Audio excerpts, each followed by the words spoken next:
Oh, some days you just need Steve Ray, and I need Steve Ray today, and I'm so glad he's here with us because he's energetic and interesting, and I could not do anything less than energetic and interesting today. I'm tired from the last 3 days of raising funds around here, but man, are we happy and grateful. We'll talk a little bit about that with Jimmy in the second hour. But, you know, sometimes you need a pick-me-up, and Steve Ray is the perfect pick-me-up. And Steve Ray is our guest for this entire first hour. The number, if you'd like to talk with Steve Ray, 888-318-7884, 888-318-7884. We're going to talk about St. John's Gospel. Actually, Steve, in addition to being one of the great tour guides of the world, someone who will take you on pilgrimage to the Holy Land at the drop of a hat, just ask him, he'll go, but also does pilgrimages all over the world, places like Our Lady of Guadalupe, or places like the Oberammergau in Germany. But today we're going to talk, I mean, we've talked about Steve about all kinds of things, but today we're going to talk specifically about St. John's Gospel. Steve Ray, thank you for being with us. You're welcome. Why'd you write a book about St. John's Gospel? Why did I? This is my book, by the way, 450 pages. Well, it started out when I first became Catholic. Our parish said, Steve, you used to teach the Bible in your Protestant churches. I did in several churches. I taught Bible studies. And they said, would you teach one here now for us at your Catholic? I said, sure. We'll get started right away. So I went to the Catholic bookstore and I looked for their Bible study guide collection. And I looked around and I went to the guy, says, where's your Bible study section here? He says, what do you mean? He said, you can buy statues of Mary and crucifixes. What do you mean Bible study section? Well, they didn't have any books on Bible study. Oh. So I ended up having to write my own. And I wrote up every day, every week, I wrote up all the questions and all the answers and where to look them up.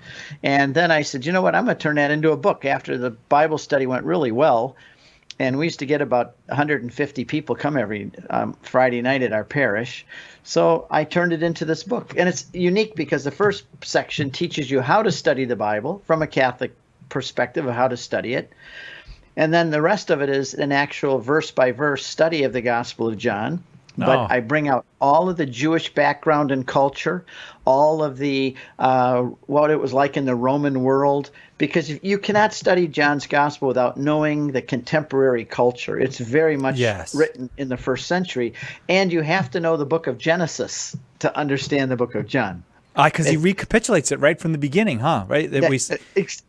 You're the first one I've ever heard say that. His book begins with "in the beginning." Yeah. What other book begins that way? Genesis. Right. So John tells you from the beginning, if you want to understand my book that begins with "in the beginning," you got to understand the first one first. Right. All right. So here's the. I mean, do you know who's buried in Grant's tomb? Well, it's Grant. It's Grant. It's General Grant. Yeah. So this may seem like a dumb question then, but who's the author of St. John's Gospel? Well, I am. No, I don't mean the book St. John's Gospel, which is about St. John's Gospel. Who's the author of the actual gospel? You said you needed to pick me up and to have a little fun today. So I do need it. I get a kick out of it when I go to a conference and they say, Steve Ray, the author of Crossing the Tiber and St. John's Gospel.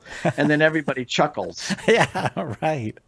But the author is the Apostle John, who had his head on Jesus's chest, on his breast, during the first Holy Communion at the upper room. And the reason I think that's really significant is because this book, written by him, was by someone who is very close to him. John was first a disciple of John the Baptist. He was following John the Baptist first as his disciple with Andrew, and then moved over to become the disciple of Jesus. And I think he was probably only 15 years old. He was just a young guy, but very energetic and very spiritually contemplative and astute, and was just looking for the Messiah. And he recognized him when he came. And so this gospel, though, wasn't written until he was a very, very old man. So he's writing from decades of experience, and with the promise of Jesus himself that the Holy Spirit will lead you into all truth and bring to your remembrance all the things that I taught you. So John, with that promise, at the end of his life, after maybe 50 years of being malleable to the Holy Spirit and submitting to God and living that life, at the very end, writes this book, which is why it is so rich. I'll give you a funny story. I gave a talk at Steubenville Franciscan University once, and I had to speak right after Father Benedict Groeschel. That's not fair. Oh, no, I know. A young guy like me should have to speak after Father Benedict Groeschel. And I said, if Father Benedict says something, you all go, oh. If I say the same words, you all go, oh, yeah. But Father Benedict, it's, oh. Why? Because I'm just a young whippersnapper. Actually, I'm 66 now. But Benedict Groeschel he was an older man, very wise, many decades of submitting to the Holy Spirit, listening to God, following God and living the spiritual life. And so his words were full of that life and experience and wisdom of the Holy Spirit, where mine weren't. So I think John is like that. When John spoke, because of his decades of living in the Spirit with Jesus and having known him personally, his words, they came out powerful. You know, Steve, the way you say it like that, it's almost like you get the best of both worlds. You get an eyewitness testimony, but you also get the developed theology of the early church. You sure do, because that's really what this book is. It is the theology of the early church. So when I was studying theology a million years ago in the 1980s, people would have said, well, John's gospel is not really an eyewitness account. It's just a reflection of a later community. But contemporary scholars don't agree with that. And neither do I. And I don't consider myself a scholar. I'm more a popularizer, so to speak. I take complicated things and help make them easy for people to understand.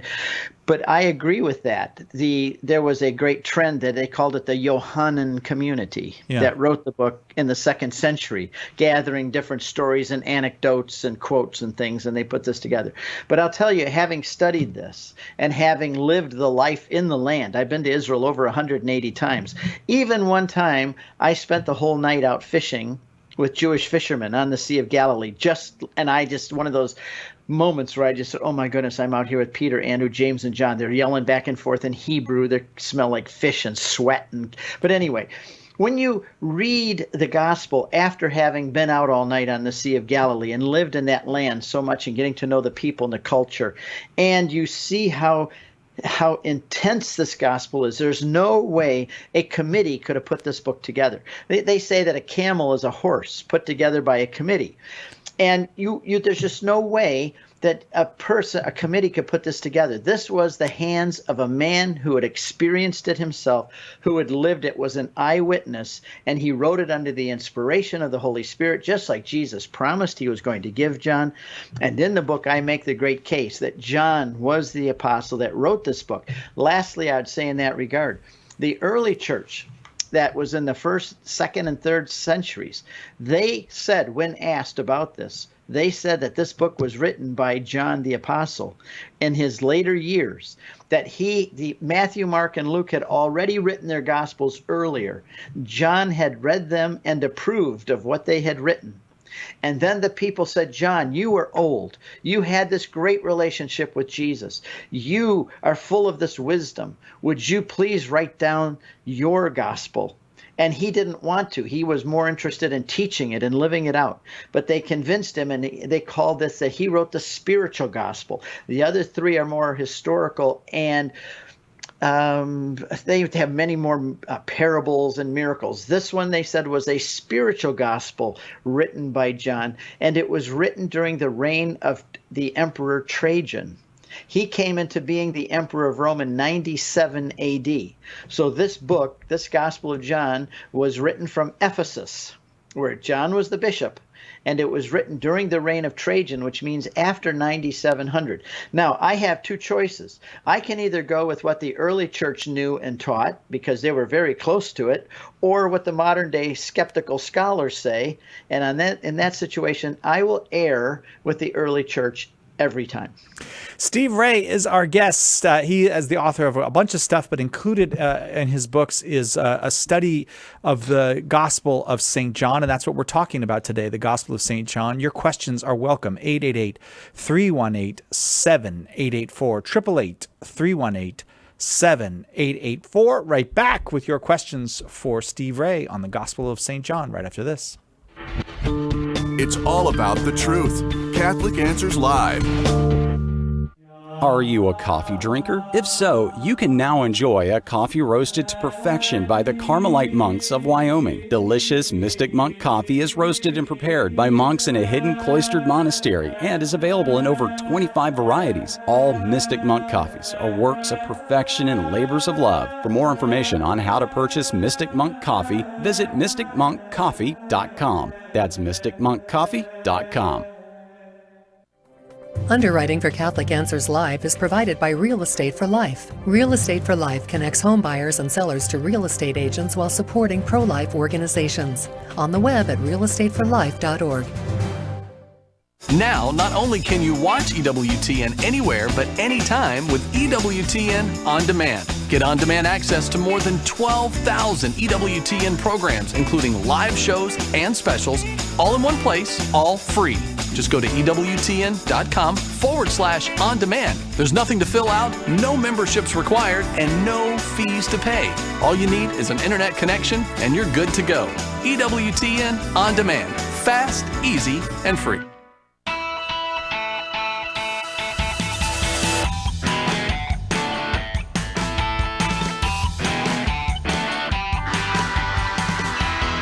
Welcome back to Catholic Answers Live. I'm Cy Kellett, your host. I didn't put Joan of Arc back, so she's still in the studio with us here. So hello, Joan of Arc. Second hour, Jimmy Akin's going to be with us. We're going to do weird questions with Jimmy Akin.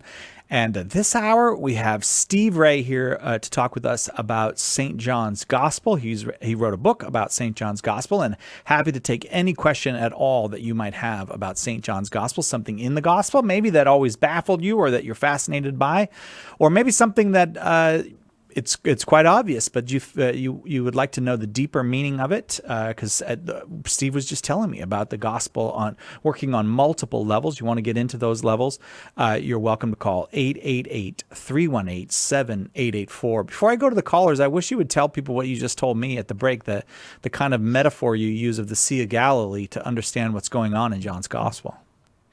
Well, when I take people out on a pilgrimage and we're on the Sea of Galilee in a boat, I usually use this example. The Gospel of John is like the Sea of Galilee. If you read the literal portion of it, you just read it as a great story. It is a great literary story. It's like rowing across the Sea of Galilee. You see the fish jumping in the water, you see the birds flying, and you see Mount Arbel and the sun setting in the distance. It's a beautiful scene. But if you take scuba gear and dive off the boat into the depths of the Sea of Galilee, it's a whole different world under there. It's not a different sea. It is still the Sea of Galilee, but you are seeing it from a very different perspective and things you do not see on the surface. John's gospel is just like that. If you read the surface text, it's a great story, who Jesus is, what's happening in his life, and about Mary and other things. But if you dive into the book like I did in writing this, you find out that John has embedded that book with so many deep spiritual stories and allegories and allusions to the Old Testament and to cultural events going on, that this book, John's book, is so rich that after I wrote it and it got published, I wanted to redo it again. I don't think that I'll ever, nobody can plumb the depths of this book, because it's the words of God written by a man who was malleable to the Holy Spirit and who had experienced Jesus himself. That's what makes it so unique. Do you find when you're reading that how shall I say this? I don't the Jesus that you get presented in John's gospel, maybe for the reason that you just expressed, that this multi-layered thing that's going on in the gospel is a little bit stranger than Jesus as he's in the synoptic gospels. That you can sometimes be like, this is very strange. What is he saying? Why is he talking this way?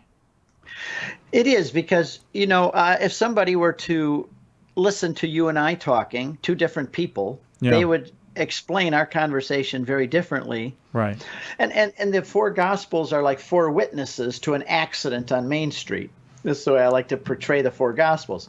There's an accident on Main Street. It's a bad accident. And the police start interviewing witnesses. Well, one witness was in the car. He tells you his perspective. The other one was written over by McDonald's on the street corner. Another one was up on the 17th floor of the Hilton Hotel looking down at it. And another guy was driving by in his car. So you have Matthew, Mark, Luke, and John in all those different locations telling you how they recall the story. And Mark wasn't even there, but he's telling you Peter's story. So he's interpreting Peter and how Peter does. And Luke wasn't there, but he said he collected the traditions from everybody, including Paul, and I'm sure Mary, because the first 2 chapters of Luke, the only way you could understand those is to have spoken with Mary about it and got her point of view. So everyone's going to see it a little bit different and explain it a little different. John, I think, is a very contemplative, and he heard Jesus say things, and he recorded them maybe different the way he heard them, or at different times that Jesus said things. Really, though, Matthew, Mark, and Luke are the same. They're called synoptics, S-Y-N, the same, optics, to see the same. Whereas John is very different. His stands totally apart from the others. They don't even have any of the same miracles in them, except the multiplication of loaves. Yeah. All the other miracles are different.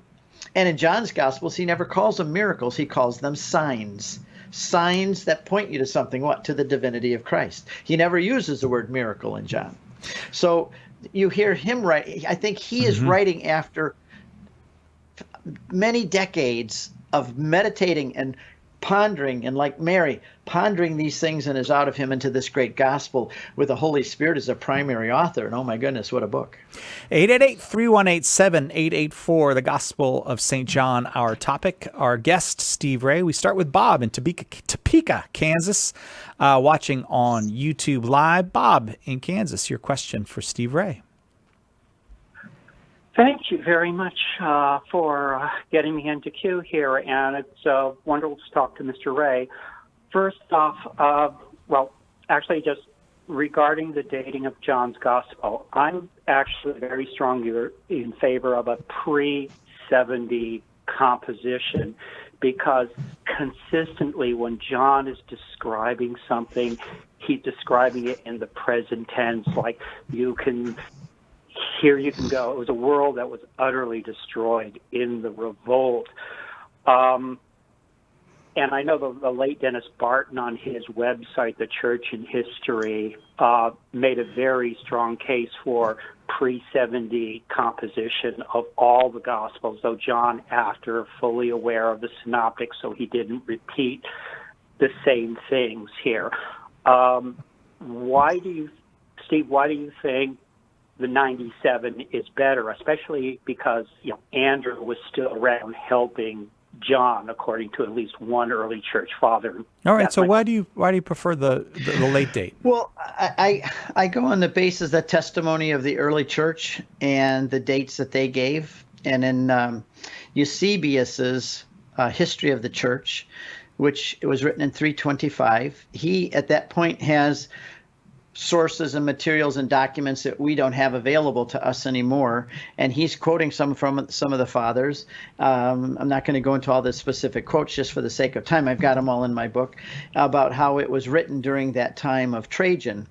And now, in agreement with Bob, I am also for the others. I like an early dating, and it's my reaction to much of the liberal trend in the church in the last century or so that tries to push everything later and therefore make the Bible less authoritative, less apostolic.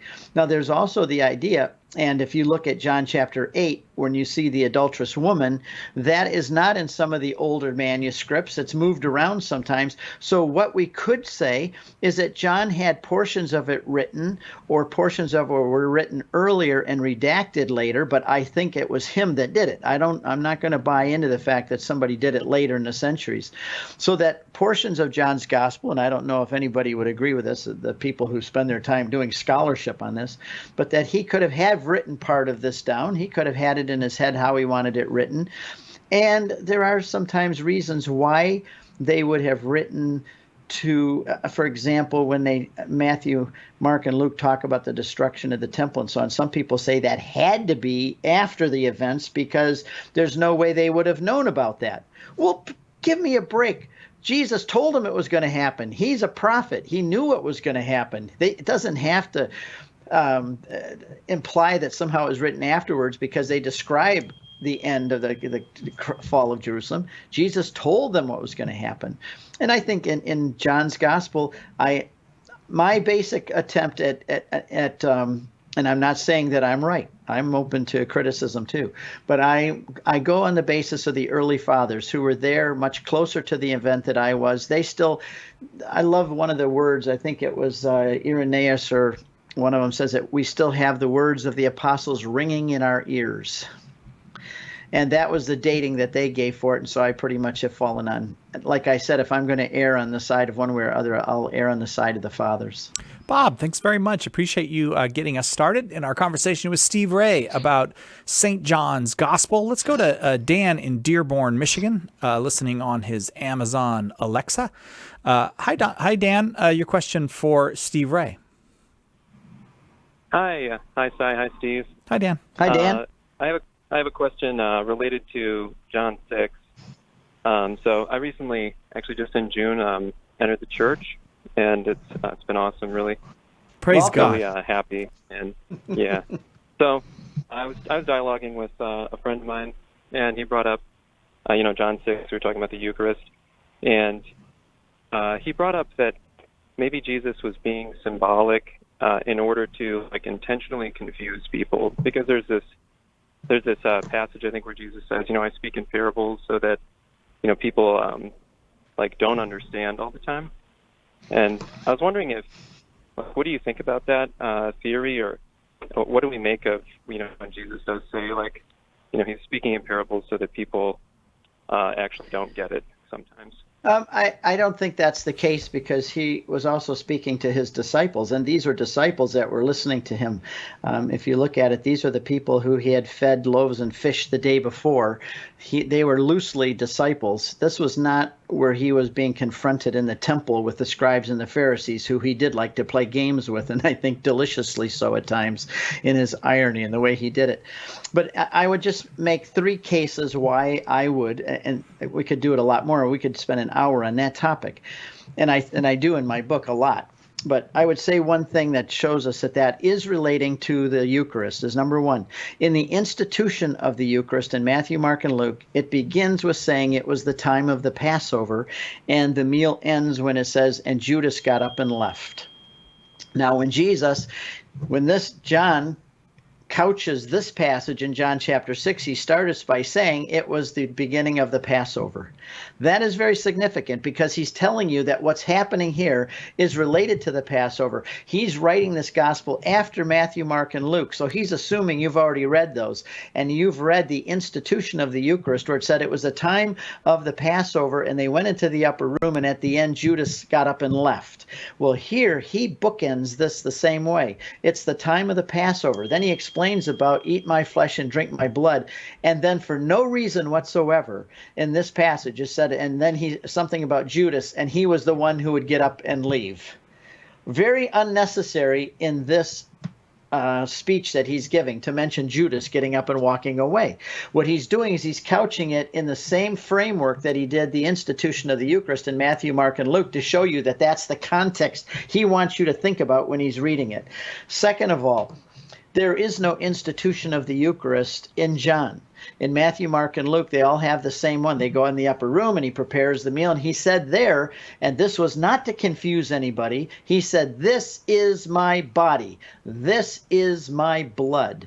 He would not have been trying to confuse anybody there, even if you want to come up with that theory for John chapter 6. It didn't happen there. These were his disciples. He was instituting them as priests. He was instituting the Eucharist. He was telling them as clear as can be. And why, by the way, did he say this is my body? And why in John chapter 6, unless you eat my flesh? Because this is all the Passover. And in the Passover meal in the book of Exodus, you had to have your staff in hand. You had to be ready to go. You had to put the blood on lintel, horizontal and vertical beams of the wood, which that of the doorway, and then they had to leave this place, but they had to first eat the meat of the lamb.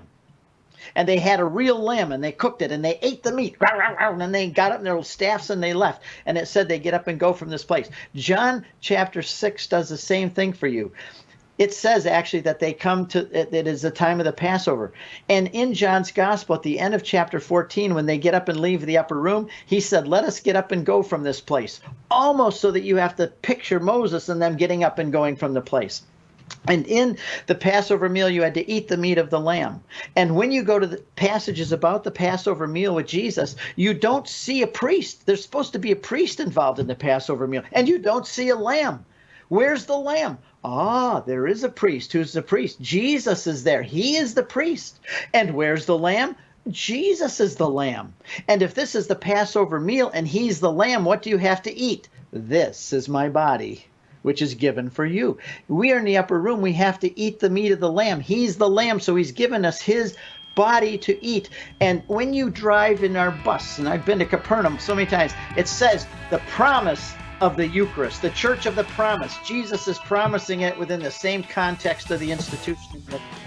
Thanks, Dan. Steve Ray is our guest, and we're talking about St. John's Gospel. If you have a question about St. John's Gospel, 888-318-7884. Right back after this.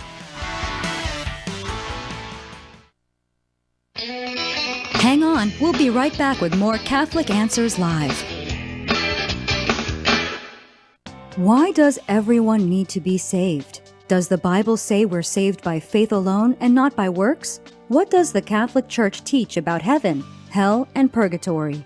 In 20 Answers Salvation, you'll find smart, solid answers to these questions and many more, laying out the beautiful story of how God calls us out of sin, justifies us, makes us holy, and leads us to everlasting life with Him. 20 Answers Salvation is part of the 20 Answers series from Catholic Answers, offering hard facts, powerful arguments, and clear explanations of the most important topics facing the Church and the world, all in a compact, easy-to-read package. Visit shop.catholic.com today and take a look at this exciting new series from Catholic Answers Press.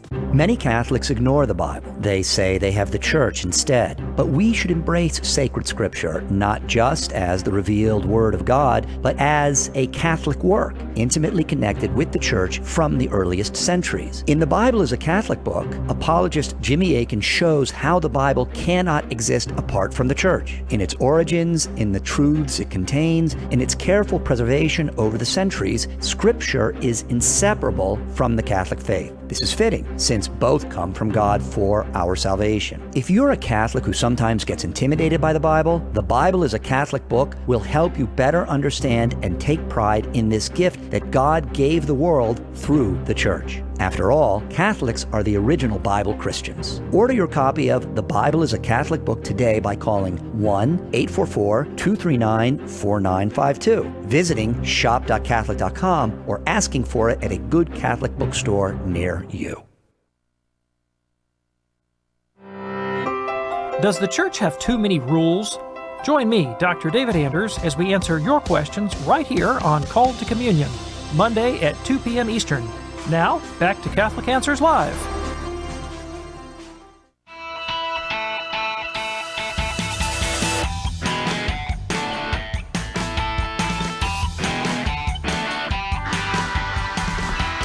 Welcome back to Catholic Answers Live. I am Cy Kellett, your host. Steve Ray is our guest. I got to remind you that we have a free MP3 every month now. We got a new free MP3, and I haven't mentioned very much because we've been doing other things, as you know. But How to Talk to Protestants is this month's free MP3. Just go to shop.catholic.com. I would assume that they mean How to Talk to Protestants about the faith, because most of us know how to talk to a Protestant. I'm pretty sure we do. It's like talking to any other human being. Just go to shop.catholic.com and you can get your free MP3, How to Talk to Protestants. Steve Ray, our guest. And Steve, when we went to the break, you were talking about the 6th chapter of John's Gospel and whether or not he's referring to the Eucharist, and we cut you off with the music. But did you want to just wrap it up a little bit? Well, I got what I wanted to say about the Passover and that being his body, and about how it replaces the institution of the Eucharist and the other ones.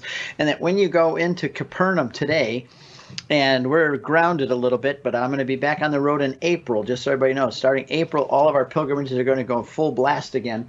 But when I pull up to that church, and we get there before the gates open, it says the Church of the Promise of the Eucharist. That's the name of the site in Capernaum where this was said, where Jesus said these things. Now, one last thing I was going to say, too. In my book, Crossing the Tiber, might as well show it to you. I have the whole last third of this book is on the Eucharist. Yeah. Mainly from the fathers of the church.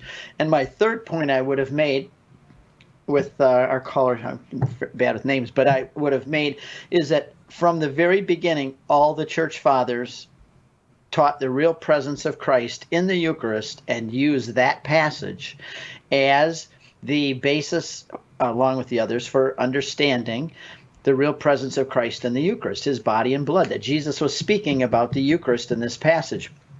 And they spoke that before the New Testament was ever written. They believed and practiced it and that passage in John before the New Testament was even put together in a book. Again, 400 years later. Again, 888-318-7884, our number. Steve Ray, our guest, having some fun on a Friday talking about the Gospel of John. I was just saying to Steve at the break, I love doing this when we just take a book of the Bible, and especially us Catholics. I'm not disparaging us as Catholics, but it's nice to just talk about the Bible a bit. And up next with the question is Wayne in North Dakota, listening on Real Presence Radio. Wayne, your question for Steve Ray. Hi, Wayne. Steve. I'm glad to talk to you. I saw you when you were in Mandan, North Dakota, several years ago, and I thoroughly enjoyed it. And I thank you for being there. My question is, the Protestants, the Protestants tell us, that we use faith and works for justification, and then they bring up John 3:16. But if it isn't really what we do is use works to a point and we're supposed to, because when you read past John 3:16 into, I think it's verse 18, 19 and such, it says when you do good things and you're a light, you should show that light and not put it under a basket. So just kind of, this is never brought up by any of the apologists, and I just like a little explanation on what your take of those verses are past 3:16, because that's where everybody stops. And I think there's much more to that than people are actually looking at. So I'll hang up and listen. Thank you. Well, first of all, thank you, Wayne, for your kind words. I enjoyed the folks in North Dakota and hope to come back again sometime. What a great bunch of Catholics up there in North Dakota. Just don't invite me in the winter again. I'd rather come there during the summer. It was like 30 degrees below zero or something. And that's a hot day. That's a hot day over there. The works that we are to do are for multiple reasons, and it's not either this or that. Works are the way we participate in the Holy Spirit with our salvation. It says that in the book of James, chapter 2:24, so you see, brothers, we are saved by works and not by faith alone. In other words, works, we are justified by faith alone. That's how we're justified. God saves us by no merit of our own. I'll never stand before God at the end of time and say, you owe me. Do you see all the good works I did? You owe me. No Catholic, no matter how many good works are done, will ever have the audacity to stand before God and say that. But at the same time, once we're justified and made good with him, in the book of Ephesians, chapter 2 verses 10, right after we're saved by faith, it says we are saved for good works to which he has created us. And that good works, he's created us for good works, so that we are to do them, both in a participation of our salvation, because if you look through the Gospels and the New Testament, everywhere where judgment is said, how we will be judged, it is never about our faith. We're always judged based on our deeds and our works. And, of course, the apostles, when they went out and preached and taught, they did good works. They did miracles and signs and wonders for the precise purpose of bringing people's attention to the power and the truth of the gospel. So there's a lot of reasons why we should be doing good works, for both to participate in our justification, also good works to bring the gospel to light to people outside.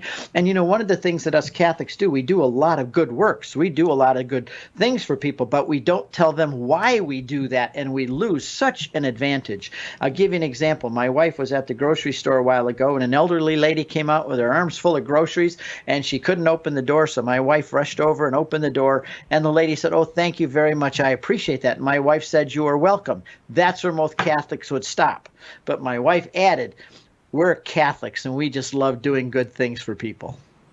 Very good. Yeah, Wayne, thank you so much for the call from sunny North Dakota. It is sunny right now.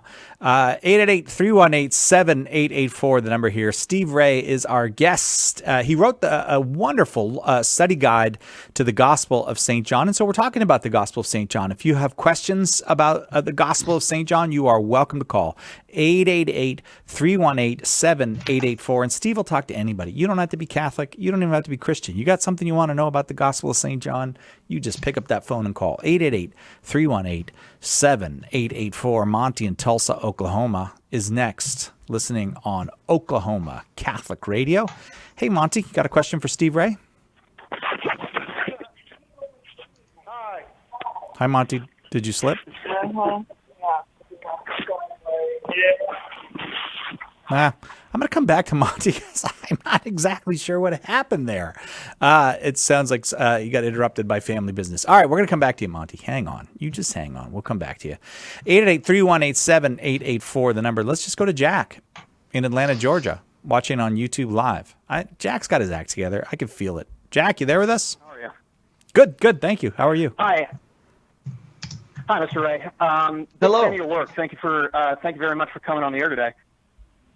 You're welcome. Thank you. I have a question about another question about John chapter 6. I'm in a dialogue with a very close friend of mine who's a Calvinist Protestant, and we've been having discussions back and forth for about the last month about various Protestant versus Catholic things like church authority. The next discussion that we're going to have is going to be on the Eucharist, and so thank you for touching on the Eucharist today.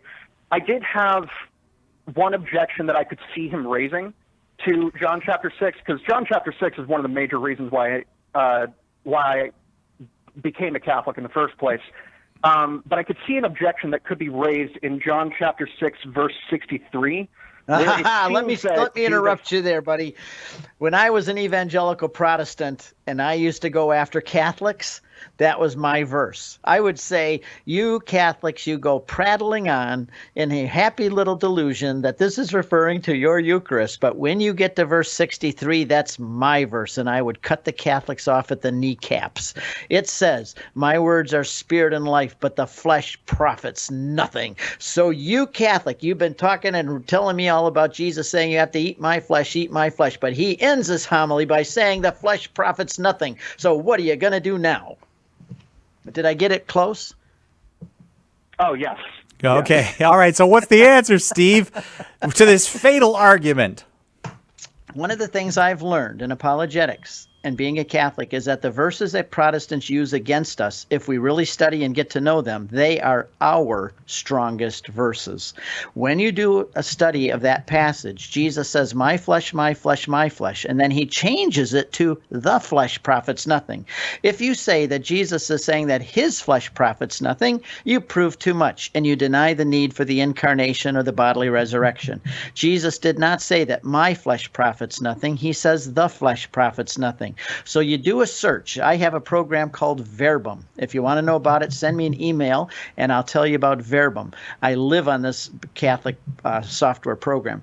And in there you do a search. Where else in the Gospels does it say the flesh? You can't do that with a book, but you can do it with a computer. Once you see one place that says the flesh, another place may help you interpret it and understand what the flesh means. Matthew 26, and I could also do it from John, but Matthew 26, they're in the Garden of Gethsemane. The disciples fall asleep. Jesus says, can't you stay awake with me for 1 hour? The spirit is willing, but the flesh is weak. And what does he mean? He means this, me, my physical body, my 5 puny, measly senses of hearing, seeing, smelling, touching, and feeling, and tasting. And I'm supposed to understand all of the spiritual realm and everything in the spiritual world with these 5 puny, measly little senses. I know angels exist, and I've never seen an angel, and I bet you haven't either. But that doesn't mean they don't exist. Jesus is saying the flesh, you in your humanity, devoid and separated from the revelation revelation of God, which I have come from outer space down to earth to tell you about, things that you would never know different about this great sacrament of my body and blood. And he is giving them information they would have not otherwise known.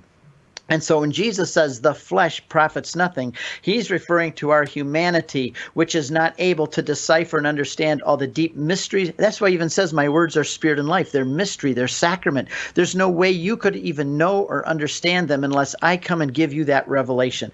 Very quickly, one time Augustine was walking along the beach and he saw, and this is a true story, and he was thinking about the Trinity. He's going, think. This is so complicated. 3 in 1, 1 in 3. How can I understand this great mystery? And a little boy was digging a hole with a shell, and he went out to the ocean and got water, brought it in and poured it into the little hole, went back out and got more water, brought it and poured it into the little hole. Augustine looks at the little boy and he says, little boy, what are you doing? And the boy says, sir, I'm going to take all the water in the ocean and put it in my little hole. And Augustine says, stand up, boy, and look. The ocean is vast and infinite. There's no way you can put all of that water into your little hole. And the boy stood up and looked at Augustine and pointed at him and said, and neither, sir, will you understand all the vast mysteries of God with your little head. In other words, your flesh profits you nothing when it comes to understanding all the deep mysteries and sacraments of God. So I will say this. When you look at that verse 63, that is a Catholic verse. Use it to your advantage. And tell your friend that he is living on the basis of his 5 senses, and he is not seeing what Jesus is trying to reveal to him, because he's depending upon the flesh. And what Jesus is saying is deeply spiritual revelation and mystery. And we will leave it there before we take a break. Thank you so much for the question. I really appreciate that, Jack. We'll come back with more questions for Steve Ray on the Gospel of St. John. If you have a question about the Gospel of St. John, 888-318-7884 is the number.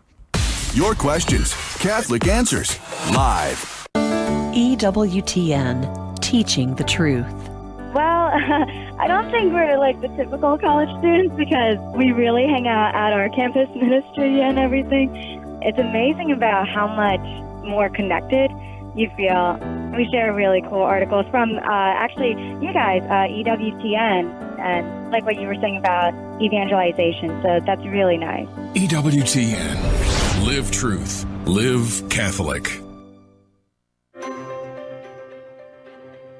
St. John Paul II stated that, for the disciple of Christ, evangelization is a duty, an obligation of love. And the Catechism of the Catholic Church states that evangelization is necessary for salvation. So we know we're called, but how do we do it? St. Paul Street Evangelization can help. To learn more, contact us at streetevangelization.com. That's streetevangelization.com.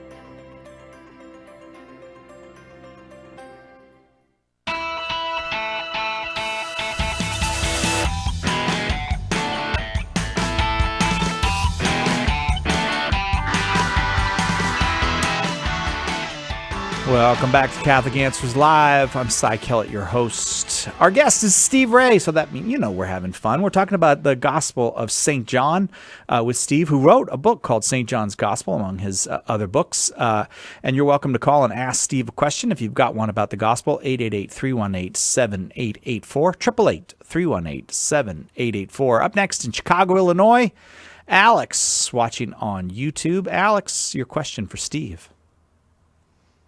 How you doing? I just, as I was listening to the earlier discussion about the institution of the Eucharist and then the continuity with Passover, I was curious. It occurred to me that if there's a Okay, we just lost the caller, I think. I apologize for that, caller. I tell you what I'm going to have to do. I'm going to take another call, but we're having a little phone trouble, so I'm going to play a little phone call roulette with you, Steve. Don't know what we're going to get, but we'll give it a try. Hey, caller, are you there with us? Hello? No? Okay, so for some reason we're just hanging up when I'll try it again. Hey, caller, are you there with us? Hello? Got a question for Steve Ray? Okay, it's just a phone problem, Steve. I apologize for that. Yeah. I'll tell you what. I'll give you the question that I've got it. Is there a continuity between Passover in the Gospel of John and in the Jewish tradition? Yes, very much so. And I hope that this is the question that he was asking. I think it was, based on the comments here. It was, in fact, in my book on John's Gospel, one of the reasons I wrote it is to bring out all the Jewish continuity and the Jewish background. For example, in John chapter 7, it says, Jesus was walking in Galilee and unwilling to go to Judea, to Jerusalem. Now, the feast of the Jews, the feast of booths, was near. So John even outlines his books by the feasts and the festivals of Jesus. And this whole chapter 7 is based on what's going on the Feast of Booths. So if you understand the Feast of Booths and the traditions and the teachings of the Jewish life at the time, John 7 is like turning on a light switch. It turns on because you understand the background, the cultural literacy of it so much so. But it is, the Passover meal is very much what Jesus is doing. Now, I think also maybe there was a question of their conduct at the meal, but the meal was where you have 4 goblets of wine, and each goblet has the goblet of blessing, the goblet of so on, and there is 4, and they only took 3 of those goblets where they were there. And that's why Scott Hahn has, I think, a great insight in that when Jesus was up on the cross and they gave him, he said, I'm not going to drink this wine again until I enter into the kingdom of God. He'd already drinking 3 of the goblets, but there's still 1 more to go in the Passover meal. But when he's on the cross, he finally gets that wine and he said it is finished. And there's the great contention that he meant the Passover is now finished. My body and my blood and everything, and I've just finished the last of the 4 chalices, the chalice of blessing, and now it's finished and complete. I'm ready to go. So yes, Jesus's the Gospel of John is very much tied to the Jewish feasts and the cultural life of Israel, which in my book I bring all that out, which makes it so fascinating. And like I said, when you read in the Gospel of John and you understand these things, it's like flipping on a light switch. It all is much deeper. Right. And we were just talking, you got a new book going to come out, a commentary on Genesis, and the interplay between those 2 books. The more you read them, the deeper the interplay gets. Yeah, like we said during a break that even in John, the first 3 words of John's Gospels, in the beginning was the word, in the beginning. What other book begins with in the beginning? The book of Genesis. In the beginning, God created. So John is telling you, even from the very first 3 words of his book, if you want to understand my book, you're going to have to first understand the other book that begins with in the beginning. But it's all tied to Genesis so much, it's just fascinating. 888-318-7884 is the number, although we've had a little bit of phone trouble. So I don't know if we're going to be able to get you in. I'll try to check Facebook and YouTube, see if people want to post their questions there. Steve Ray, our guest, we're talking about the Gospel of St. John. So if you could just tell us about, you mentioned that John doesn't have the miracles that the other Gospels have, and the other Gospels, except for the feeding of the multiplication of the loaves and fishes. So how are the miracles kind of unique in John's Gospel? Well, John is trying to prove, his whole intent is to prove that Jesus is God, that he's a man. You can see that. He's got flies buzzing around his head and camel dung between his toes, and he's walking around curly hair sweating. He's a man, and the Jews said that God cannot be a man. But he says, I've got a tough job to do, and I'm going to start out with this premise. In the beginning was the Word, and the Word was with God, and the Word was God, and the Word became flesh and dwelt among you, meaning Jesus.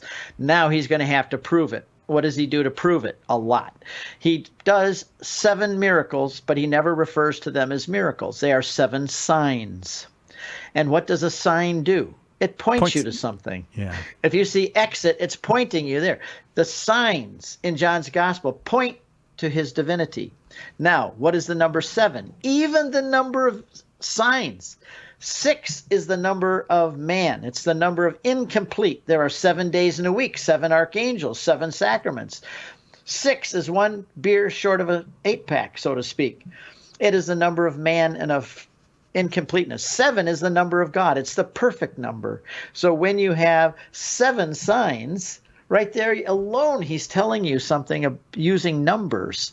At the end of the gospel, he doesn't tell you that he's concluded. He could say, okay, now I proved it, right? I've gone through the whole gospel. I proved that he's God. And that would be very impressive if he did that. But he doesn't. John does not conclude by saying he's God. He lets the skeptic do it. He lets the atheist, the agnostic, the unbeliever skeptic of the age. Thomas walks in. And he kneels down in front of Jesus and said, "My Lord and my God." And I think John just sits back and does this with his hands and says, "See, I prove my point, and I let the skeptic have the final word." I see. Yes, yes. So, can you just relate? Or is there the number 7 as you related through all those different things? But do you, in your mind, relate the sacraments individually to those 7 signs? Do you see what I'm saying? No, I don't. Okay. I don't think I would do that. I wouldn't say that each one of the signs, although it would be fun to think through it, because that would be fun to think through. I haven't done that, but I don't think that each sign represents because there's the walking on the water is one of them. And I see what you're saying. But the fact of these signs pointing to Jesus, and John does something else that the others don't do. He refers to Jesus as "I am."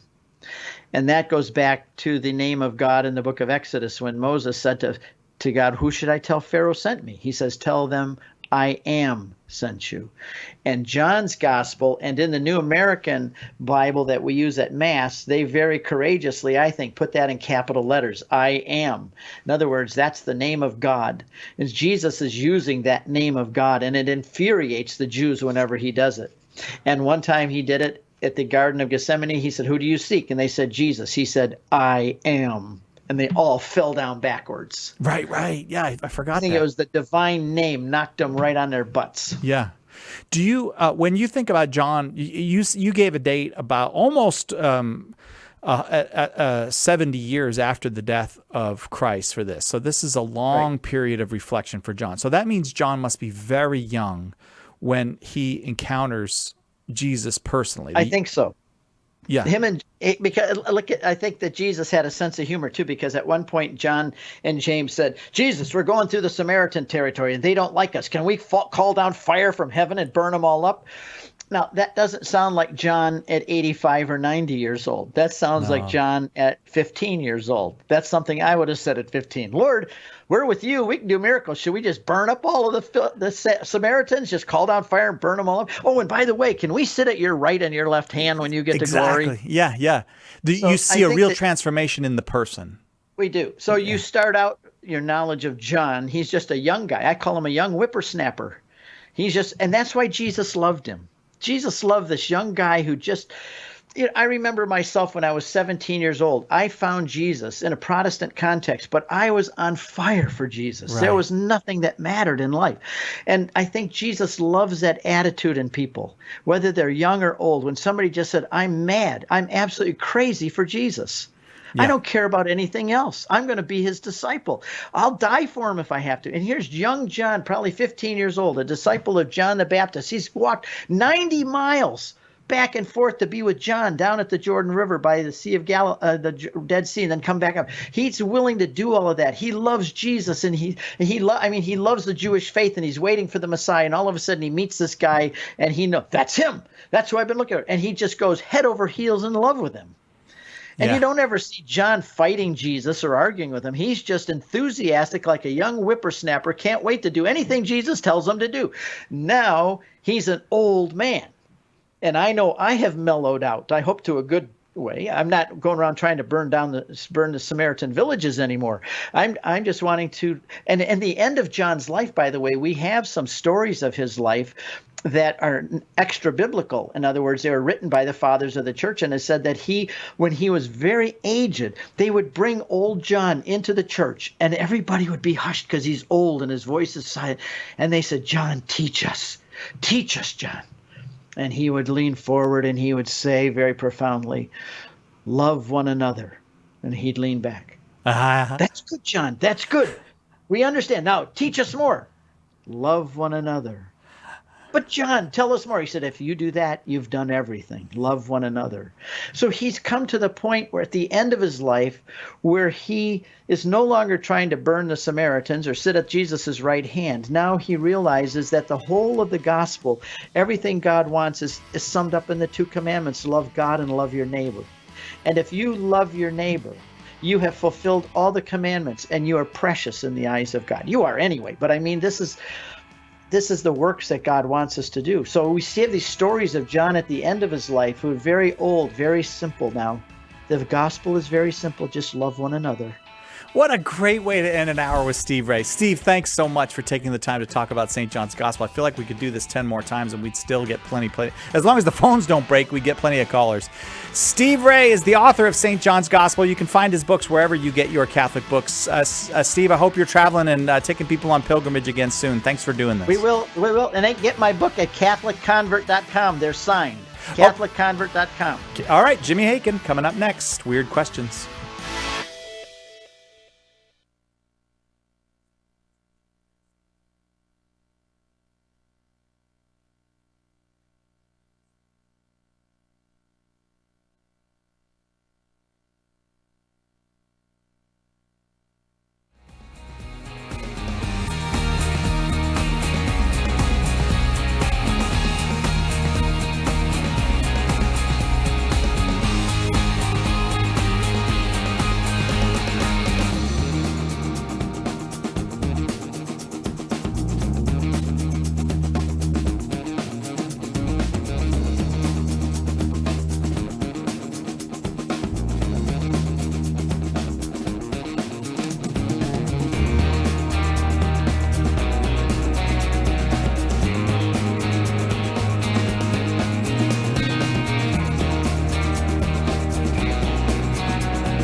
People love them some Jimmy Akin.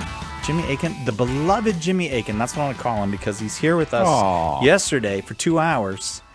And we're like $80,000 away from reaching our goal at the beginning of it. And at the end of it, done. We hit the goal.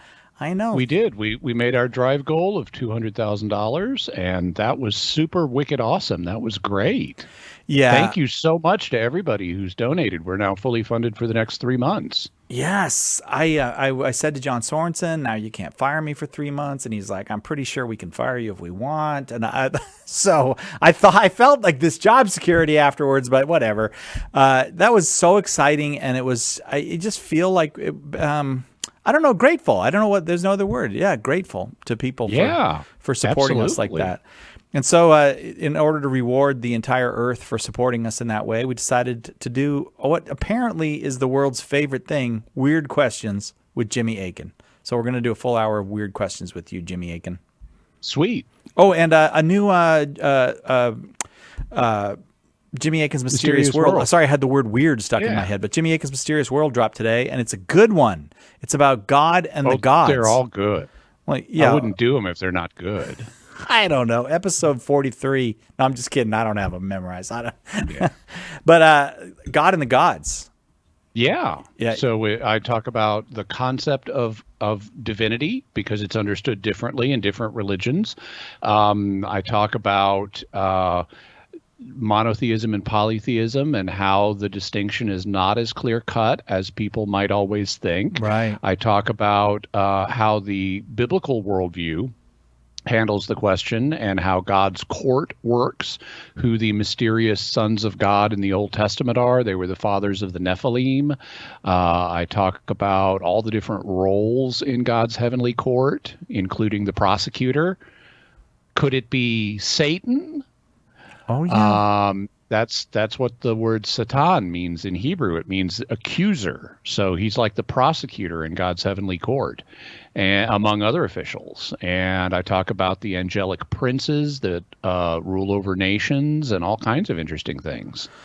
I can't wait. Maybe I'll listen to it in the car on the way home. Hey, assistant producer Marie has had a tough day here. Oh, no. Yeah, she cut and pasted the weird questions into the document for me here. Are you okay? Oh, man. That's tiring, Marie. Are you going to be okay? She's looking at me like Control A, Control Z, Control V, 3 whole key combinations. But it does make my life easier when she does it because now I've got the weird questions right in front of me. And I'm not going to give out the phone number. I get tempted to give out the phone number, but we're not taking phone calls because we want the questions on weird questions. When we're doing weird questions with Jimmy Akin, we want the questions to be really weird. And not everybody has the same internal weirdometer. And so people will call thinking they're asking a weird question, but it's a perfectly normal question from our perspective. So in order to do that, we pre-screen the questions. So are you ready for some weirdness, Jimmy Akin? I'm ready. All right. Full of gratitude for all the support people have given us in recent days. Here we go with weird questions for Jimmy Akin. Ron L. asking by email is it possible that some sort of wibbly-wobbly, timey-wimey way that the transfiguration, when Jesus met Moses and Elijah, it was the same meeting as Exodus 34 and 1 Kings 19, and since Moses looked while Elijah didn't, that was the reason Moses' face shined while Elijah's didn't. This is a weird question. It's got a little bit of time travel in it. It's got a reference to Doctor Who, and it's got the transfiguration and 2 instances from the Hebrew scriptures where Moses and Elijah met the Lord. What do you make of it? So when you say, is it possible? Possible has different meanings. Is it hypothetically possible? Well, sure. God can, space and time are not absolutes, and so God could cross-connect different points in space and time if he wanted. And consequently, it would be ontologically possible and physically possible for God to do this. But then there's what's possible in terms of the evidence. What does the evidence suggest? Does the evidence support this? And it looks like the evidence doesn't, at least according to my reading. In the accounts of the Transfiguration, We have Jesus and Moses and Elijah all on the mountain together with the disciples there, seeing them. Apparently in a vision, seeing Moses and Elijah in a vision. And the three of them have a conversation because Moses and Elijah are talking about Jesus and what he's going to be doing. And so we see them interacting. And the strong suggestion is that the three of them are face to face. But that's not what we see in the account where Moses meets the Lord, because he, in keeping with the thought systems at the time, you couldn't see God and live. And so when God has his glory pass in front of Moses, he only gets to see God from behind. And that seems different than what's happening with Moses and Jesus on the Mount of Transfiguration. Right. Also, when Elijah hides his face, well, he's hiding his face. He's not having a conversation with Jesus face to face, which is what seems to be happening on the Mount of Transfiguration. So I would say, although it's possible, I don't think it's likely that that's the case. That's not what the evidence seems to suggest. But people seem to be wondering about this, because not only did I get email from Rob L. about this, but someone was asking this on Twitter today, and someone said, "Oh, you should ask Jimmy Akin." And I said, by coincidence, I'll be answering this on today's Weird Questions show. Do you think part of the interest people have in it is they just want to say wibbly wobbly timey wimey because they know you're... That's part of... I'm sure that's part of it, at least in Rob L's case. And it is not good of you to catch that Doctor Who reference, because I showed you that episode of Doctor Who once. That was the episode Blink with the Weeping Angels. Yes, you are the man who introduced me to Doctor Who, and I really enjoyed Doctor Who a lot. Yeah. That's a really good episode. Mark's next with another weird question for Jimmy Akin. What role do you think a guardian angel might play in the life of a superhero? And then he follows that with Nightcrawler is Catholic.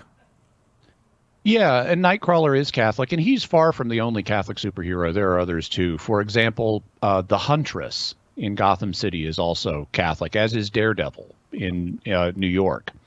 And so there are a bunch of Catholic superheroes.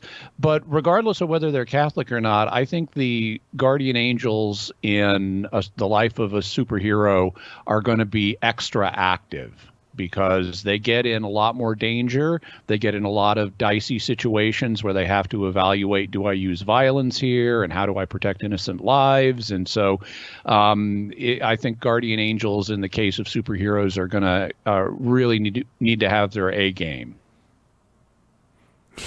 I guess that's true.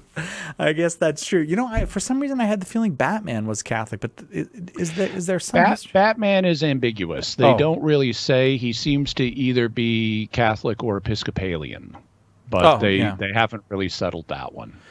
All right, we got to take a quick break. More weirdness to come. Jimmy Akin is here. It's Weird Questions for Jimmy Akin, which is one of our favorite ways to spend a Friday around here. So more of that right after this on Catholic Answers Live. We're glad you're with us. Stick around for more Catholic Answers Live.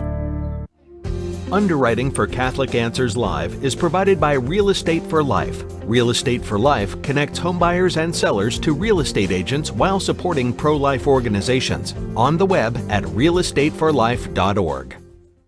The Aquinas Writing Advantage program is part of Homeschool Connections' set of online courses for your Catholic homeschool. Homeschool Connections' website is homeschoolconnections.com. Prayer doesn't have to be anything rigid or formal. Of course, we have countless ones we can turn to when words don't come to mind. So rote prayers are fantastic, but I also like to pray by listening to praise music, reading the Psalms, and just listening to God's voice. Keep in mind that prayer is a two-way endeavor. Sometimes we think it's just us talking and God listening. If that's what your prayer life has mainly consisted of, try getting used to listening to God speak to you. You'll hear beautiful and amazing things.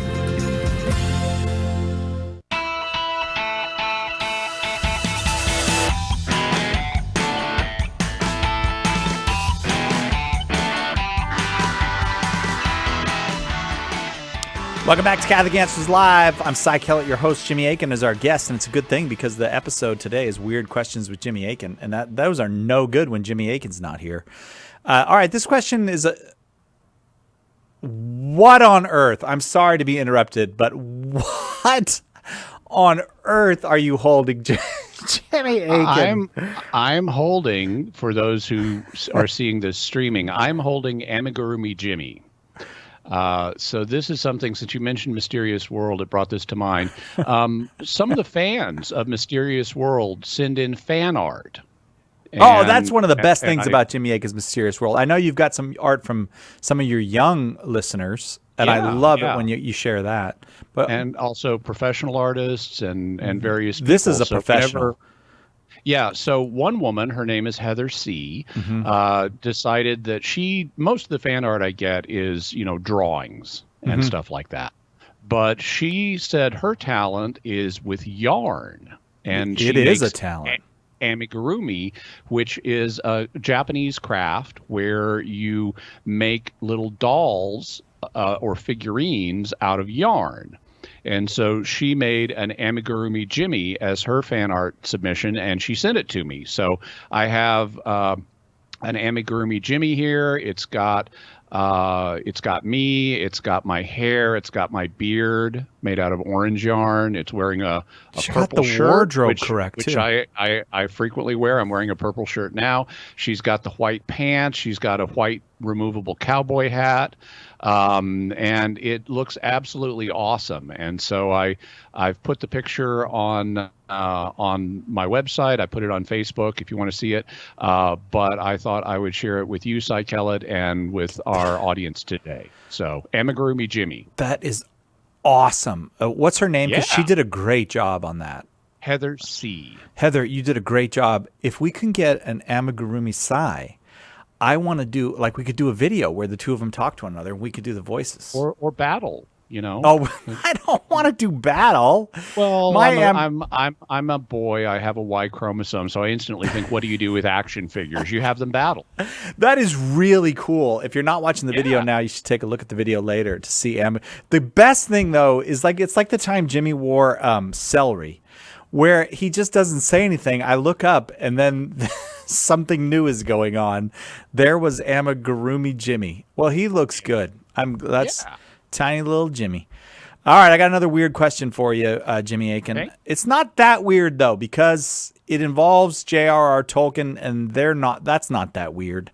Would prayers or sacraments? Oh, this is from Ron, by the way.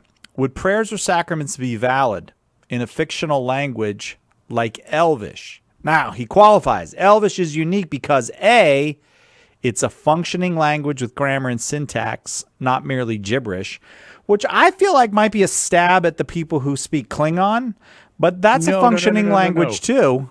Klingon is a functioning language. I just don't want Ron getting uppity, like, oh, the Tolkien languages are better. But his B point, I'm sorry, Ron, if I read into that what I shouldn't have. If I read into that uncharitably, I apologize. His B point is J.R.R. Tolkien actually composed several Elvish prayers, such as the Our Father and the Hail Mary. Well, then he didn't compose them. He just translated them. That's not composing, yes. And they've also been translated into other languages, including Klingon. So you can say the Rosary in Klingon if you want. There's a famous text from the Bible, from Genesis. It's called the Babel text because it's the account of Babel. And it's a classic passage that when you're translating into a new language, you do the Babel text, where the languages get diversified. And so linguists, for fun, translate the Babel text into different languages. But in terms of Ron's question, so first of all, we've got prayer. And prayer, you don't even have to use language for a prayer to be valid. As St. Paul mentions in Romans 8, we often don't know how we need to pray, and the Spirit helps us with inexpressible groanings. And so even if you're not sure what you're praying for, but you just have this need that you're feeling and you bring it before God, God understands that need better than you do. Oh, yeah. And so just bringing it before God, even if you can't articulate it, that's a valid prayer. And so you don't even need language. You don't need to verbalize a prayer for it to be valid. God can still respond to it. And so if you have a language, whether it's a private language that only you speak, or it's got a small community of language users, God knows what you're saying. And so, he can answer your request. The trickier question comes with the sacraments. And there can be kind of an impulse to say, ooh, maybe we need a substantial community of native speakers or something in order to do a sacrament in a language. I mean, that's something you at least want to entertain as a possibility, which is what Ron is entertaining. But how many do you need? Well, now, the Holy See will only approve translations into major languages. I mean, if there's a community of 100 people somewhere that speak something, they're probably not going to, take the time to translate that and approve the translation of the Mass, let's say, because those 100 people are going to speak something else, or they're an uncontacted, unevangelized people who aren't interested in the sacraments. But if the Holy See has approved a translation, that would presuppose that it is valid to have sacrament in that language. And so we can get some guidance by looking at languages that have been translated, even if, and have been approved for the Mass, even if it doesn't have a large community of native speakers. And the example I would cite here is Esperanto. Esperanto is an artificial language, so it doesn't have to be a natural language. Esperanto is an artificial language. It was deliberately created to be a kind of international language and, build bridges between different cultures. It's based on a number of different European languages. And all of the popes from St. Pius X onward have supported the Esperanto movement, even though nobody speaks this as their native language. In 1977, Vatican Radio began broadcasting regularly in Esperanto, and since 1998, they've been doing it 3 times a week. In 1990, the Congregation for Divine Worship and the Discipline of the Sacraments approved an Esperanto translation of the Mass. So we have an Esperanto missal and lectionary for Sundays and feast days that was published in 1995. In 1994, St. John Paul II began, how he does greetings in different languages at Easter and Christmas. Well, he started doing Esperanto greetings at those times, and Pope Benedict XVI then kept up that tradition. So you've got a good bit of support from the Vatican, including, crucially, the translation of the Mass into Esperanto. Which implies it's valid, even though Esperanto does not have a large community of native speakers. And so the Holy See, and they also, would check with the Congregation for the Doctrine of the Faith before doing that. So the Holy See's attitude is that it doesn't seem to need a large community of native speakers, just some people who speak it, at least as a second language. And so if you got a community of people wanting to use different dialects of Elvish or Klingon as a way of building bridges between people of different cultures and promoting peace and stuff. I'd love to see the pro-peace Klingon language movement.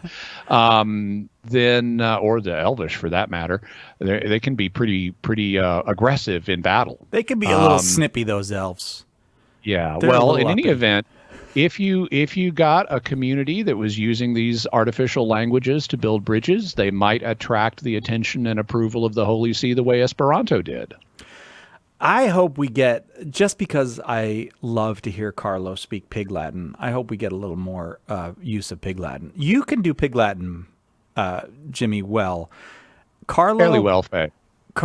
Carlo is hilarious doing it. And you, of course, know where that comes from. That comes from the Catholic Answers game show where...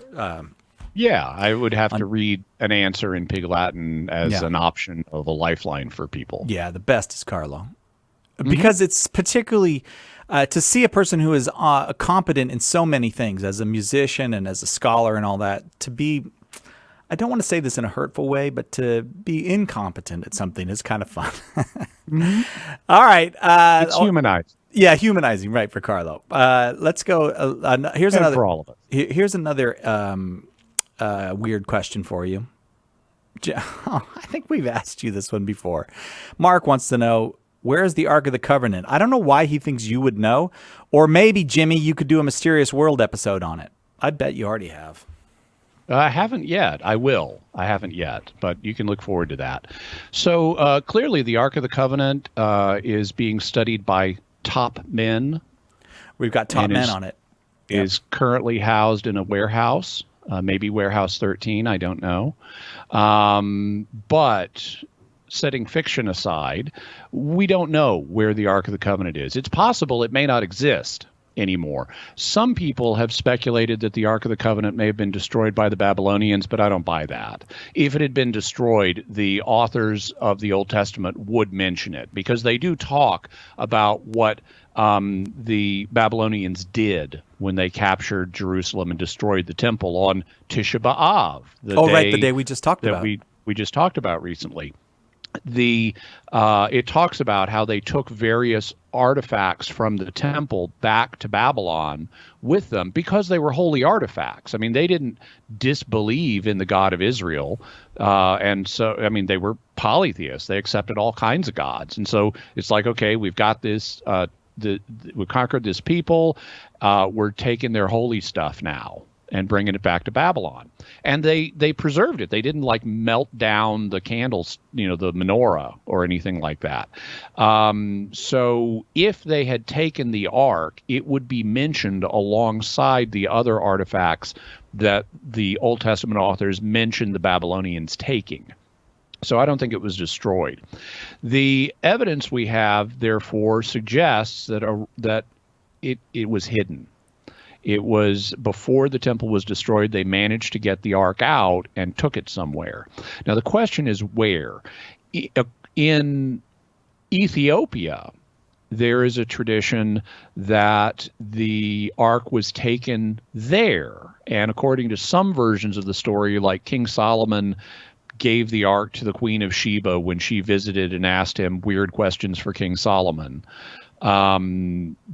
But I don't buy that at all. There's no way Solomon would give the Ark to a foreign queen. No, and also we know the Ark was there after Solomon's time.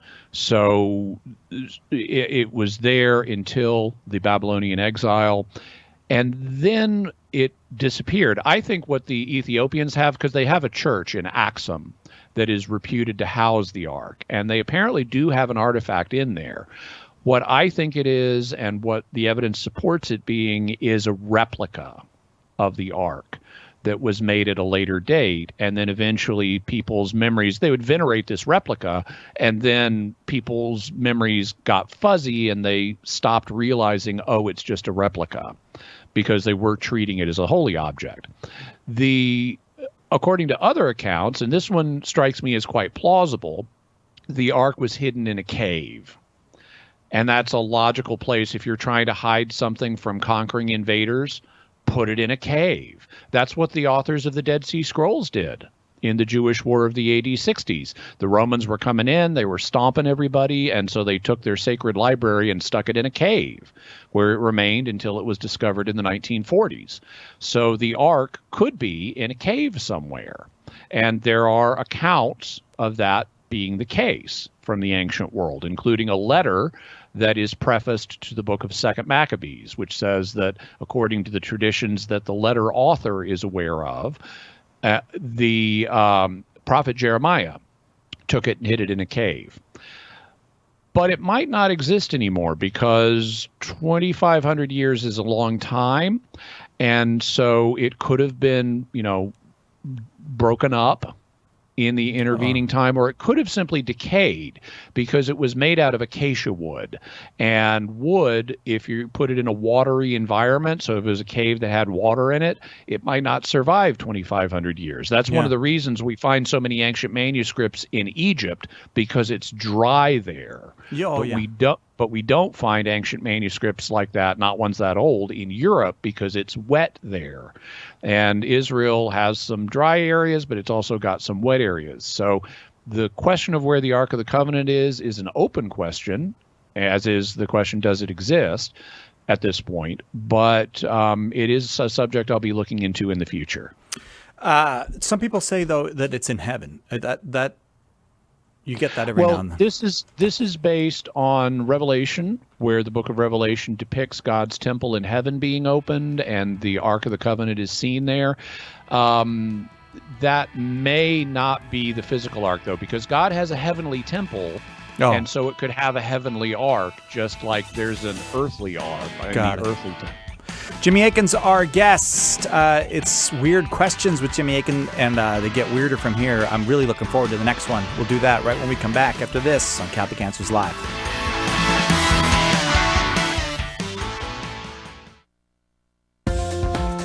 This is Archbishop Paul Coakley of the Archdiocese of Oklahoma City, and you're listening to Catholic Answers Live. Have you subscribed to the Catholic Answers Radio Club newsletter? This is Catholic Answers Live host Cy Kellett, and I want to tell you about our new weekly newsletter full of behind-the-scenes information and facts you need to know about the show. It's easy to sign up. Just visit CatholicAnswersLive.com and look for the newsletter sign-up box on the front of the page. It's a great way to keep up to date with what's happening with the show and see what's coming in the days ahead, delivered weekly into your inbox. Sign up today for the Catholic Answers Radio Club newsletter and see what you've been missing. Go to CatholicAnswersLive.com. Everybody's favorite Catholic outer space delivery pilots return for their greatest adventure yet in the brand new graphic novel Weapons of War. Fresh from saving the solar system in The Truth Is Out There and saving the timeline of salvation history in The Big Picture, Brendan and Irk land in a magnificent domed city on Mars for what is supposed to be a simple shuttle job. But soon they find themselves caught up in a sinister assault on faith and freedom. Will Mars be lost to the enemy? Brendan and Irk's only hope for the flight is in the power of God's sacramental gifts. A totally new kind of Catholic resource for apologetics and evangelization, The Truth Is Out There series combines the visual excitement and quirky humor of graphic novels with solid popular philosophy and theology. The result is a series in which everyone from teens to adults can find accessible answers to questions about God, the soul, true happiness, and much more. Order your copy of Weapons of War today by calling 844-239-4952, by visiting shop.catholic.com, or asking for it at a good Catholic bookstore near you.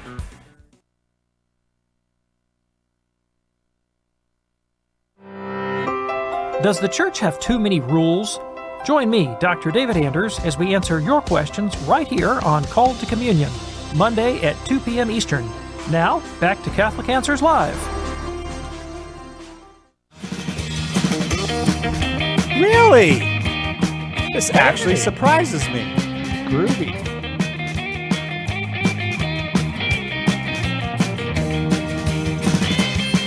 The actual greatest music of the 21st century, and you played it for us on a Friday.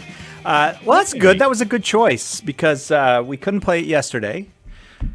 Or you forgot to play it yesterday? Oh, I guess we could have played it during the fundraising. But Jimmy's here, and Jimmy's usually with us when we play it, so that's kind of nice. Thanks, Nick. Yeah.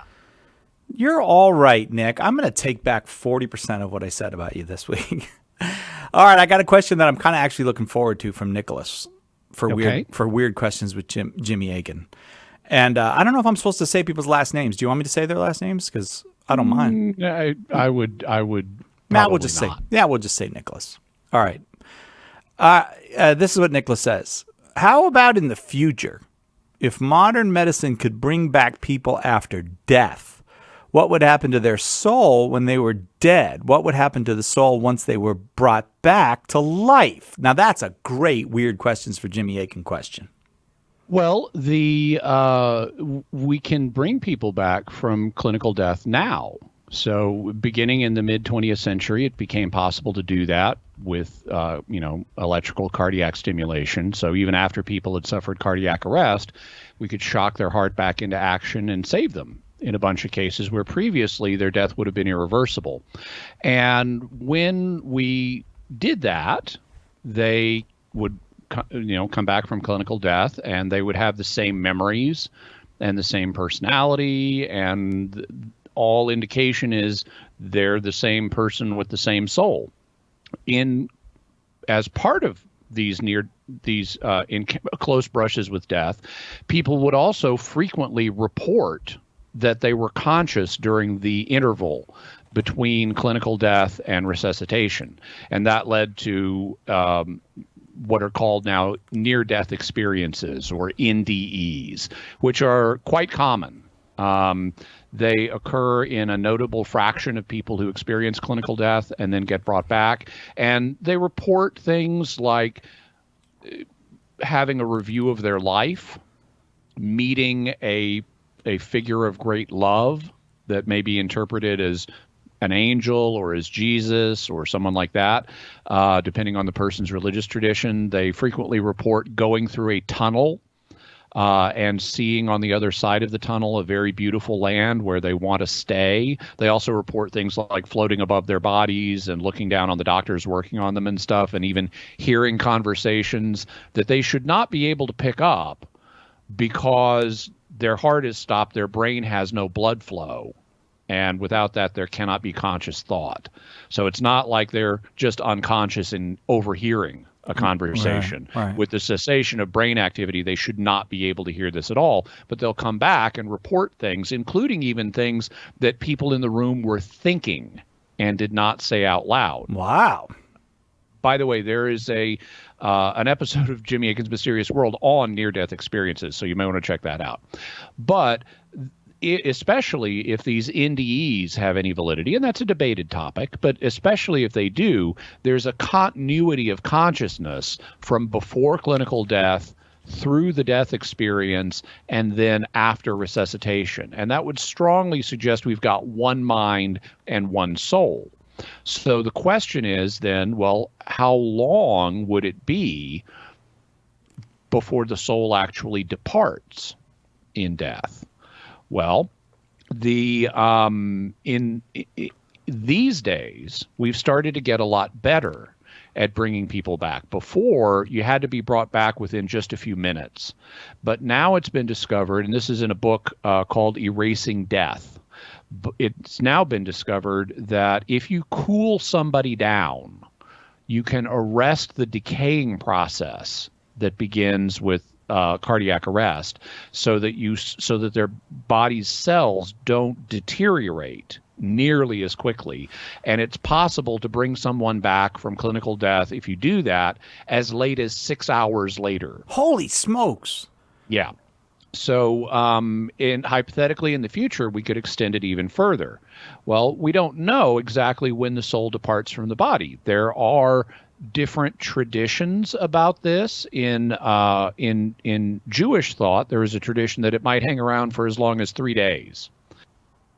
And in fact, in Jewish legend, there are even legends about the soul will kind of get confused and it'll wander back and forth because they buried him the same day. You had to, no refrigeration. So the soul will wander back and forth between its home and its grave, and it's kind of confused.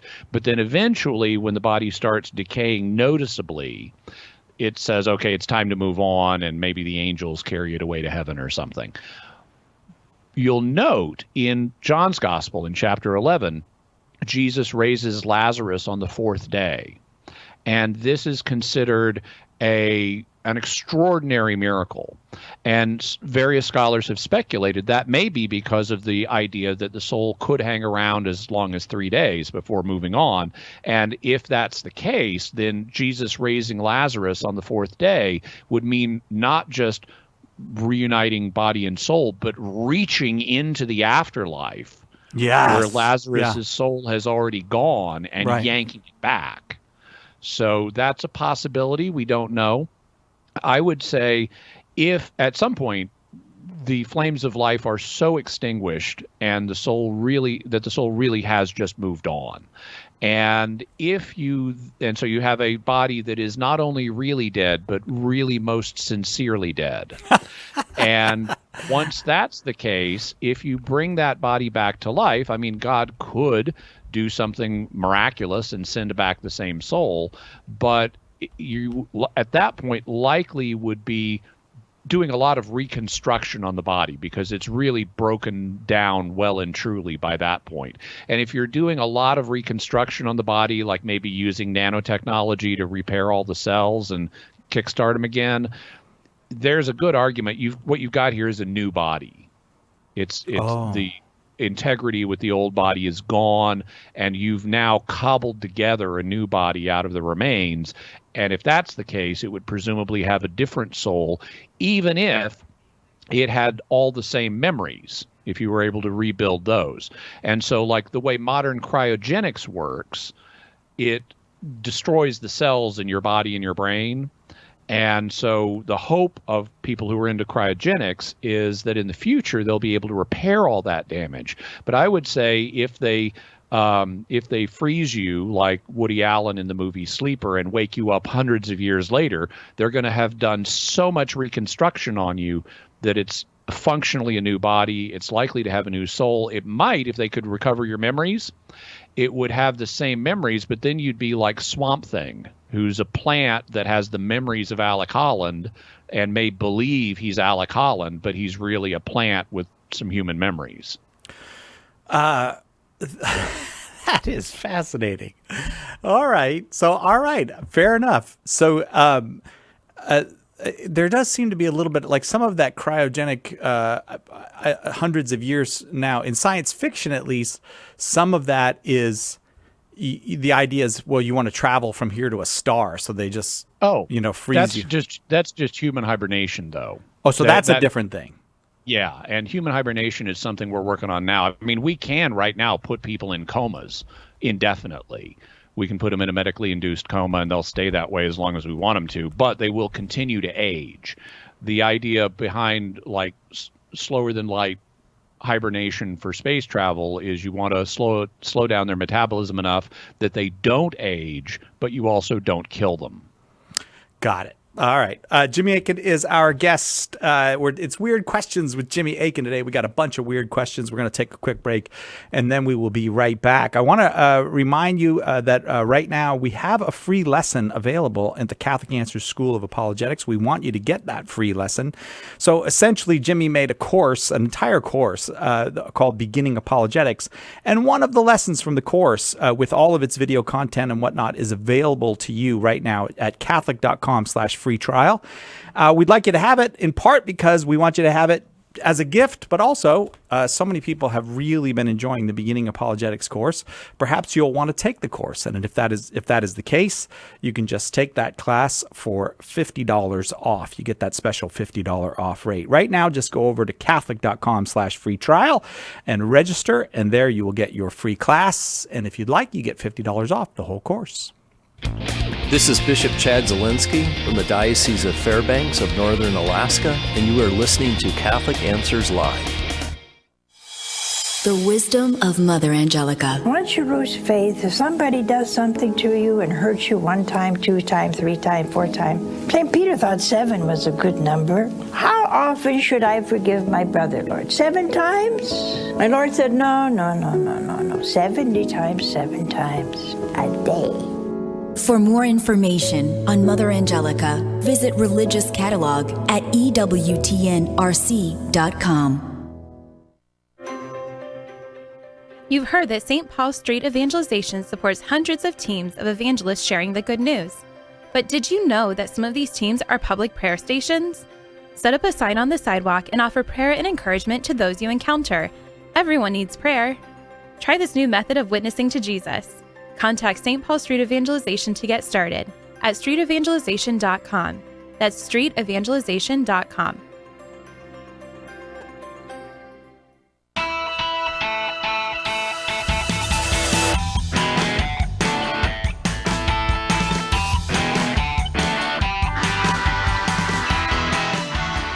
Welcome back to Catholic Answers Live. For fun on a Friday, we get to have Jimmy with us sometimes to do Weird Questions with Jimmy Akin, and we're having that fun right now.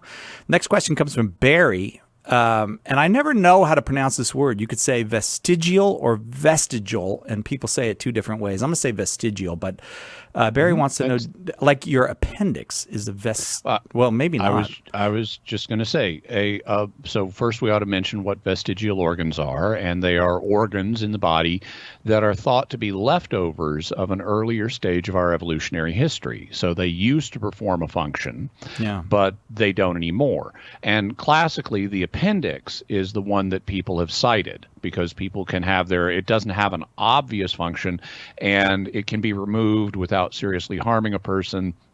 Turns out, actually, the appendix does do stuff. It does have some functions in the body. So it's not actually vestigial. Its function is just subtler than what was previously realized. That's why I miss it. I miss mine. You don't have yours? No, they took it when I was 12 years old. It was going to explode, so I think they did the right thing. But now I found out. Good choice. Good choice. There are, though, other things, structures in the body that don't have a present function or have a very different function than what they performed in the past, like the human tailbone. Well, guess what? We don't have tails. Most of us. But the tailbone does help us in small ways, like with our balance, with standing, and so forth. So even that has something of a continuing function. But if you go down really, really small into the cell, into the nucleus of the cell, you're going to find nucleic DNA. And a lot of our nucleic DNA is what historically has been considered junk DNA. That is DNA that doesn't have a present function. Now that we're learning more about DNA, due to having mapped the human genome and having a better ability to sequence DNA and study it more, we're learning, some of that so-called junk DNA really isn't junk. It is doing stuff that we just didn't realize. But there is stuff in there that doesn't seem to play an obvious function. Like when humans get sick with a virus, that virus sometimes gets integrated into our DNA. And so humans and all life forms today that are multicellular have ancient viruses in their DNA that are millions of years old. They have the remnants of viruses that, were around millions of years ago and, infected common ancestors we have, and they then got passed on to modern life forms. And those are vestigial, but it's on the microscopic level. So would Jesus have had vestigial parts to his body, whether it's on the microscopic level of DNA or the macroscopic level of organs or bone structures? And the answer, I think, is going to be yes, because Jesus had a complete human nature, and he was fully God and fully man. The fact he has a complete human nature would imply this, because these vestigial things are part of human nature. They're not essential to human nature, because to the extent they're vestigial, they're not performing a function, but they're nevertheless part of human nature. Mary would have had these. She had two normal parents, so she would have had junk DNA. That DNA would have been passed on to Jesus as part of his human nature. And so consequently, I would say, yes, Jesus would have the same kind of vestigial things that all other human beings have. That's just part of what he assumed when he assumed human nature. Thanks, Barry, for that question. The next two questions involve hell and then heaven. I have to confess to you, I find I'm more personally interested in the second of the two. You'll see why when we get there, but I'll give you the first one. I'll give them to you in order nonetheless. Maureen wants to know, are we sure that Judas is in hell? What do you mean we? Because What do you mean we? It depends on who you ask. Some people are very sure that Judas is in hell for, among other reasons, because Jesus said it would have been better for him never to have been born than to betray the Son of Man, which he did. Other people, though, are not sure, and Pope Benedict XVI is one of those. He wrote about this, and he wrote about how even in the case of Judas, we can't be sure. And there are some reasons that he said that. For one thing, let's look at the statement that most people go to, which is that it would have been better for Judas not to be born. Okay, let's take that literally. what would have happened if Judas had been conceived but not born? What if he had been stillborn? The worst that would have happened was he could have gone to limbo, I guess, if that's real. Right. And he might have even gone to heaven. He very well might have, yeah. The church hopes there's a way for unbaptized babies to be saved. And so he wouldn't have been able to betray Jesus or commit any other sins. He wouldn't have purgatory. Right. You know, it as well. Okay, let's suppose, though, that as happened, he did get born, he did betray Jesus, but then let's suppose he repented and ended up going to heaven. Well, having betrayed the Son of God, he would have had some really serious purgatory to do. Yeah. And so is it true a saved Judas would have been with really major purgatory that could have been not as great as just not being born and not having that purgatorial experience? Yeah, a lot of people would say, I'd rather not have the purgatory of the man who betrayed the Son of God. And so we don't really have just two options here, non-existence or hell. We have these other options of a Judas who repents and also and does serious purgatory, or a Judas who is stillborn. And so you can take this passage fully literally and say, yeah, it would have been better for him not to be born, either because that's better than going to hell or better than going to purgatory for a really long time. But there's another problem with saying the verse settles it definitively. Okay. Other than the logical problem we just mentioned. The verse is also based on the idea of non-repentance. And if you repent, that changes what happens to you. This is something that the prophet Jeremiah talked about, where he talks about speaking for God. He says, if at any time I declare that I'm going to prosper a nation or a city and it falls into sin, I'm going to cancel that prosperity. On the other hand, if I say I'm going to doom a nation or a city and they repent, I'm going to cancel the doom. And so Jesus here pronounces a doom of some form on Judas, but it's predicated on the idea Judas is not going to repent.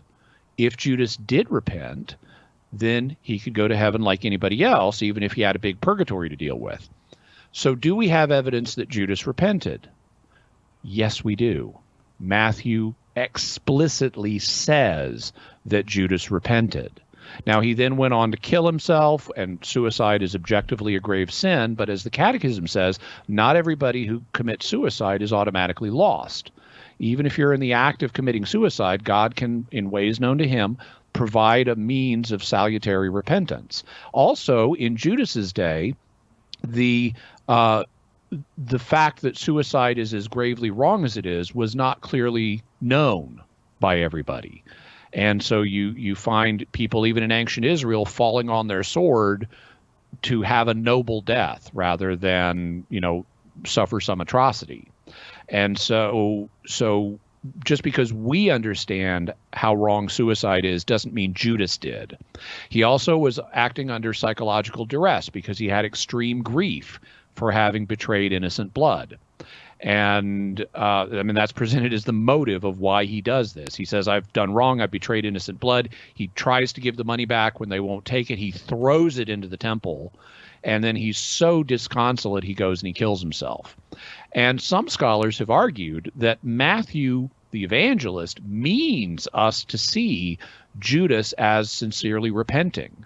And the fact he commits suicide is a sign of how serious he is about his repentance. Now, that's not proof that Judas would be saved, but it does. But it's a plausible alternate. That we need to be careful here and not simply declare Judas to be damned, because the same evangelist that records the statement about it not being better, or it being better for him not to be born, also records he repented. All right, Maureen, thank you for that question on Weird Questions for Jimmy Akin Hour here on this Friday afternoon. Marcello asks a question about heaven then, and I had not personally thought to ask this about heaven, but I do think this is an important question about heaven, and I'm glad we have it. Jimmy, are there pizza rolls in heaven? The answer is there will be pizza rolls in heaven if you need them to be happy. Why do I feel unsatisfied? Why? I feel...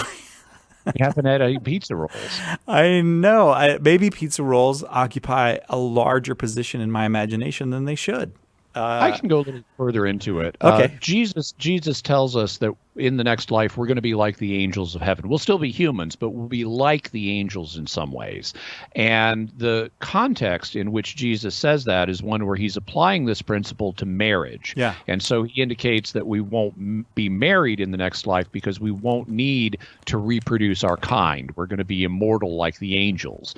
Well, one other thing that angels don't need to do other than reproduce is eat. Oh, yeah, that's true. And do we have any evidence that we won't need to eat? Well, here it's kind of mixed, because we do have, in both the Old and the New Testament, depictions of heaven as if it's a banquet, as if it's a big party that involves eating. And it may, but because we're picturing the afterlife, and it has to be pictured in terms of this life, which is the only thing we understand and can imagine, those could be symbols of greater spiritual realities. So it may not be a literal banquet with literal feasting. Do we have evidence that could point that there won't be food? Well, in 1 Corinthians, St. Paul is talking about our resurrection body as compared to this body, and he quotes apparently a saying that some people had, which was the body was made for food and food for the body. So they're like fitted together. But then he says, and God will destroy them both. So that could be taken as evidence that we won't need to eat. Now, maybe it'll be a situation where we don't need to eat, but we will anyway as part of celebrating God's creation. And so you could have pizza rolls in that situation. But what we can be sure of is, just like if you need your pet in heaven, or just like if you need your dinosaur in heaven, pizza rolls will be in heaven if you need them to be happy. All right, Marcello, thank you for asking that question. Maureen asks, how do Neanderthals fit in the creation history? We don't know, and I'll have to be brief on this because we're running out of time, but in biology, now this is actually more nuanced than this, but in biology, two things are considered, classically anyway, to be the same species if they can breed and have fertile offspring. So horses and donkeys are not the same species, because even though they can breed, the result is a mule, and mules are infertile. But all different kinds of horses, they can breed and have fertile offspring, so they're the same species. Well, it turns out that recent DNA studies, because we've been sequencing our DNA and the DNA of various near humans like Neanderthals and Denisovans, we bred with them, our ancestors did. And so we carry within us today Neanderthal DNA and Denisovan DNA. And that would suggest, from at least one perspective, that they weren't really separate species.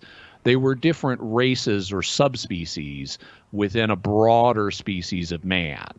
And we don't know how the first theological humans, Adam and Eve from the Bible, we don't know how they map on to paleontological history.